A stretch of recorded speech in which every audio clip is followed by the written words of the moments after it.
যে আমরা যখন রুহের জগতে ছিলাম, আমরা কিন্তু 5টি জগৎ পার করব আমাদের এই জীবন। 1 নম্বরে আলমে আরোহা, রুহের জগৎ।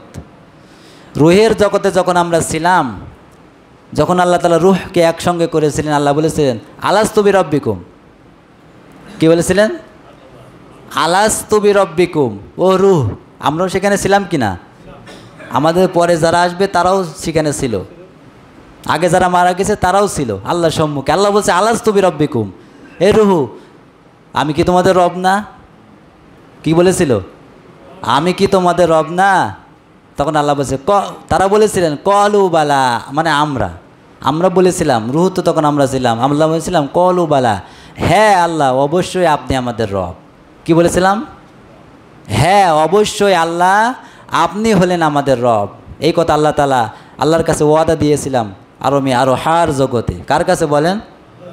আল্লাহর কাছে আমরা এই ওয়াদা দিয়ে এসেছিলাম, হ্যাঁ আল্লাহ আপনি আমাদের রব। কি জন্য এই ওয়াদা দিয়ে এসেছিলাম? আল্লাহ তাআলা কোরআনে বলেছেন, যাতে করে আমার ওই ইমানদার বান্দারা আমার ওই জমিনের ভিতরে যে 1 নম্বরে আলমে আরোহায় ছিলাম, 2 নম্বরে আসলাম আলমে বুতুন, মানে মায়ের পেট। মায়ের পেটের জগৎ শেষ করার পরে সেখানে তো সব কিছু জানেন আল্লাহ আমাদের কীভাবে সৃষ্টি করেছেন। 3 নম্বরে আসলাম আলমে দুনিয়া। আমরা 3 নম্বর জগতে আসি, আর আমাদের সম্মুখে এখনও 2টা জগৎ পড়ে আছে। আলমে দুনিয়ায় আমরা এখন পড়ে আছি। আল্লাহ তাআলা সেখানে আমাদের এই কথাটা নেওয়ার কারণ হলো, ওয়াদা দেওয়ার কারণ হলো, আল্লাহ তাআলা বলছে আমার এই জমিনে আমি হলাম তোমাদের রব। আমি সব কিছু সৃষ্টি করলাম যাতে করে ওয়াদা নিলাম, এই ওয়াদাটা আমার কাছে করে দিলে এই কারণে দুনিয়ায় যে এই রবের কথা যেন ভুলে না থাকো, যাতে করে এই রবের কথা মনে হয়। রবকে চাওয়ার আগে যিনি দিয়ে দেয় তিনি হলেন রব। আমরা কি চেয়েছিলাম আল্লাহ আমাদের মানুষ বানাও? বলেছিলাম আল্লাহ আমাদের কোরআন দাও? বলেছিলাম? কিছু বলি নাই। সম্মানিত হাজির, রব অর্থ কি? রবের অর্থ 19টা হয়। 1 নম্বরে রব হলো আইন দাতা।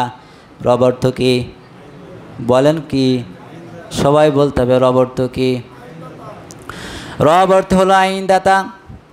আল্লাহ তাআলার কাছে ওয়াদা দিয়ে এসেছিলাম, সেই কথাটা বলছি। আপনি ওয়াদা রেখেছেন কি ভঙ্গ করে মুনাফিক হয়ে গেছেন সে কথাটা বুঝাচ্ছি।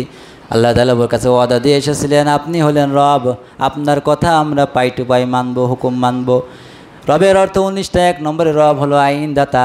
এই দুনিয়ায় এসে ক্ষণে দুনিয়ায় এসে যারা ওই সুমহান আল্লাহর আইন ভুলে যে মানুষের তৈরি করা আইন চালু করে, তারা হলো গাদ্দার। তারা বড় গাদ্দার। তারা কি এই দুনিয়ায় সারা জীবন থাকবে? ক্ষণে দুনিয়ায় মরবে।